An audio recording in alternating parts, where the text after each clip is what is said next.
Dans cette vidéo, on va prouver le théorème de réarrangement de Riemann.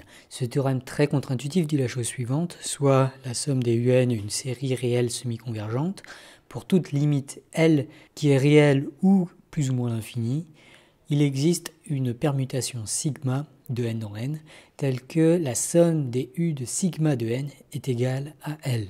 On peut préciser un petit peu la terminologie des mots du théorème. Une suite est dite semi-convergente si la somme des UN converge, c'est-à-dire tend vers une limite réelle, mais la somme des valeurs absolues de UN diverge.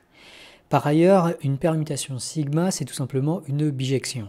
Autrement dit, ce que dit le théorème, c'est qu'en réarrangeant l'ordre de sommation des éléments de UN, on peut faire converger la série vers n'importe quelle limite, voire la faire diverger vers plus ou moins l'infini. Intuitivement, ce qu'on va faire, c'est ajouter des termes positifs jusqu'à dépasser L, puis ajouter des termes négatifs jusqu'à passer à gauche de L, puis ajouter des termes positifs pour repasser à droite, et ainsi de suite jusqu'à l'infini.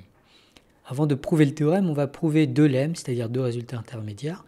Le premier lemme, c'est que la somme des termes positifs de la suite UN et la somme des termes négatifs de la suite UN sont deux séries qui divergent. Et en effet, par l'absurde, si la somme des termes positifs convergeait vers une limite L+, alors la somme des termes négatifs, qui est égale à la somme des termes moins la somme des termes positifs, puisque les termes positifs vont s'annuler ainsi, on n'obtiendra plus que les termes négatifs, et bien ça va être, lorsqu'on prend la limite, L moins L+, et du coup on aurait la somme des valeurs absolues de UN qui est égale à la somme des termes positifs moins la somme des termes négatifs, ce qui ferait 2L plus moins L, qui est une quantité finie, et ça contredit le fait que la somme des valeurs absolues de UN doit diverger, puisque la série n'est que semi-convergente.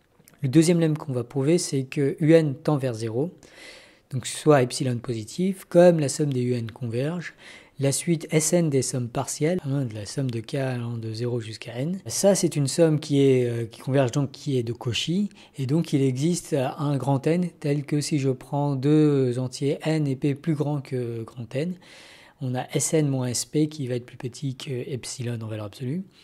En particulier, si on prend p égale n-1, on obtient Sn moins Sn-1 qui est plus petit que epsilon. Or, Sn moins Sn-1, c'est la somme des uk pour k allant de 0 jusqu'à n, moins la somme des uk pour k allant de 0 jusqu'à n-1. Donc il y a juste un terme un qui va rester. Et donc dire que Sn moins Sn-1 est plus petit que epsilon, c'est dire que la valeur absolue de un est plus petite que epsilon. Et ça correspond exactement à la définition du fait que la suite UN tend vers 0. Traitons d'abord le cas où L est un nombre réel. Pour tout entier n positif, si la somme des U de sigma j, donc des termes que j'ai définis jusque-là avec la fonction sigma, pour j allant de 0 jusqu'à n-1, est plus petit que L, si on est à gauche de L, alors on va ajouter un terme positif. On va ajouter le premier terme de la suite uk qui est positif et qui n'a pas encore été rajouté. Autrement dit, on va définir sigma n comme étant le plus petit k qui n'a pas encore été énuméré par les sigma 0 jusqu'à sigma n-1, tel que u de k est positif. A l'inverse, si la somme partielle jusqu'à n-1 est plus grande que L, alors on va définir sigma de n comme étant le plus petit k qui n'est pas dans la liste, tel que u de k est négatif. Donc là, j'ai défini mon sigma et je prétends que si je prends ce sigma, je résous bien le problème de Riemann. Pour ça, il faut prouver deux choses. La première, c'est que sigma est bien une permutation de l'ensemble des entiers naturels, c'est-à-dire que c'est bien une bijection. Et la deuxième chose à prouver, c'est que la limite des sommes partielles, c'est-à-dire la série, va bien converger vers la limite L. Alors, on va commencer par la première chose. Par construction, sigma est clairement injectif, puisqu'on s'est interdit par construction d'énumérer des valeurs qui ont déjà été énumérées par les sigma 0 jusqu'à sigma n-1. Donc forcément, chaque sigma de n est différent des précédents et va être différent des suivants. Donc ça montre que la fonction sigma est injective. Elle ne prend pas deux fois la même valeur. Et en fait, ça c'est la partie facile. La partie un peu plus difficile, c'est de montrer que sigma va être surjectif, c'est-à-dire que tout entier k va être un sigma de n. Pour cela, on va prouver un troisième lemme. On va montrer que pour tout n, il existe un grand N qui est supérieur ou égal à petit n, tel que la somme partielle jusqu'à grand N est inférieure à L. Et on peut montrer ça par l'absurde. Si on suppose à l'inverse qu'il existe un n tels que pour tout grand n supérieur ou égal à n, la somme partielle est supérieure à L. Et si vous êtes perturbé par cette négation de ce qu'on cherche à prouver, je vous renvoie vers une vidéo de Mehdi sur la négation. Donc par absurde, on suppose ça, et ça veut dire que pour tout grand n supérieur ou égal à petit n, on a forcément u de sigma de grand n plus 1 qui va être plus petit que 0 par construction de la fonction sigma. Et donc tous les éléments après sigma de n seront des termes négatifs. Mais en prenant maintenant la limite quand n tend vers l'infini des sommes partielles, on voit que la somme est égale à la somme des termes positifs, qui sont du coup tous entre 0 et n, plus la somme des termes négatifs. Là, la somme des termes négatifs, je vais avoir tous les termes négatifs, donc ça va tendre vers moins l'infini, alors que la partie de gauche, c'est une somme tout à fait finie. Et du coup, la limite de ça, cette série-là, va être moins l'infini. Et ça contredit bien sûr le fait que pour tout grand n supérieur ou égal à n, la somme partielle jusqu'à grand n devait être plus grande que L. Or, une somme partielle ne peut pas rester plus grande qu'une constante tout en tendant vers moins l'infini. On a donc une contradiction, ce qui prouve le lemme. Du coup, à partir de n'importe quel rang petit n, il existe un rang supérieur grand n où on va devoir puiser dans le pool des termes positifs. Si j'appelle n plus 0 la première fois que je puise dans le pool des termes positifs, il existe alors une seconde fois qui va être n plus 1, qui va être supérieur ou égal à n plus 0 plus 1. Et il y aura une troisième fois après celle-là, qui sera n plus 2, puis une quatrième fois, et ainsi de suite jusqu'à l'infini.